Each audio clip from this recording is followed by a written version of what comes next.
အားလုံးမင်္ဂလာပါကွယ်ဆရာမကတော့တီရှယ်ပန်းမှာဒီနေ့တော့ grade 5သင်ရှာအခန်း1အပြည့်ကိန်းနဲ့တသမကိန်းများသင်ခန်းစာမှာပါတယ်စာမျက်နှာ20နဲ့နံပါတ်17မှာပါတဲ့ပုဒ်စာလေးကိုဆရာမနဲ့အတူတူလေ့လာကြည့်အောင်နော်ကဲဆန်နဲ့32.4ကီလိုဂရမ်ရှိတယ်တဲ့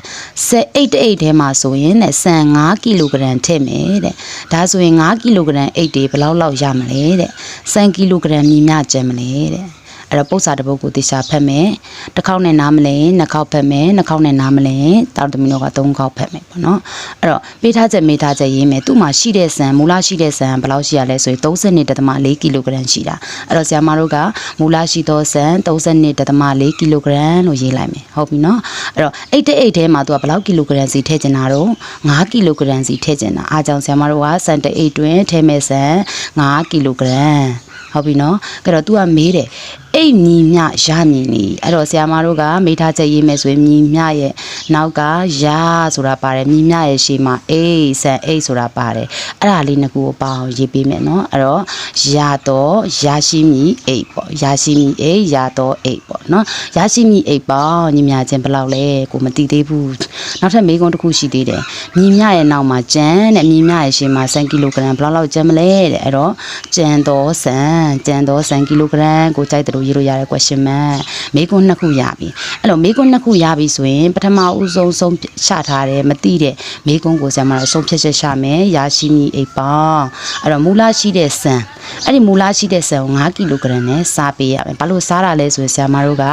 အညီအမျှခွဲဝေထည့်မယ်အညီအမျှပေးမယ်ဆိုလို့ရှိရင်အဲ့ဒီပုဒ်စာလေးတွေဆိုရင်ဆရာမတို့ဘာလုပ်ပေးရမလဲဆိုရင်စားပေးရပါမယ်ကဲအဲ့တော့ကြည့်အောင်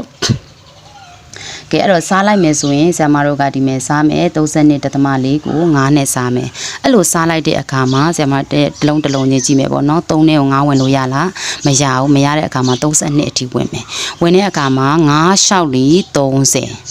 ဟုတ်ပြီနော်9လျှောက်လီ30 9ခုနှစ်လီ35ဆိုဝင်လို့မရတော့ဘူးဒါကြောင့်9လျှောက်လီ30 32တဲ့က30ကိုနှုတ်လိုက်တဲ့အခါမှာ2.4ကိုဆွဲချမယ်2.4ဟုတ်ပြီနော်ဘာဖြစ်လို့ဆရာမတို့ကဒီနောက်ဒီပြက်တဲ့ကိန်းအထိမစားတာလဲဆိုရင်သူက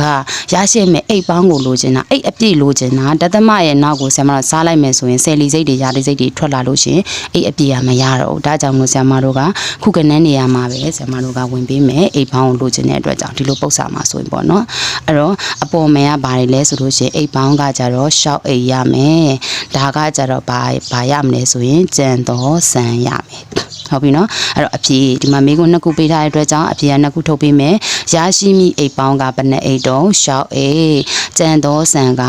2.4ကီလိုဂရမ်ဒါ2.4ကီလိုဂရမ်ဆို5ကီလိုဂရမ်မပြည့်ဘူးမပြည့်တဲ့အတွက်ကြောင့်ဆရာမတို့ကကျန်သောဆန်နေရာမှာထည့်မယ်ဒီနေရာမှာ2.4မဟုတ်ဘဲနဲ့5ကီလိုဂရမ်ပြည့်တယ်ဆိုရင်ဒီမှာ1အိတ်တိုးလာမှာပေါ့ကွယ်အဲ့တော့ဒီလောက်ရှင်းပြပြီဆိုရင်တော့သားသမီးတို့နားလည်သွားပြီလို့ထင်ပါတယ်နောက်ဗီဒီယိုမှာတွေ့ပါမယ်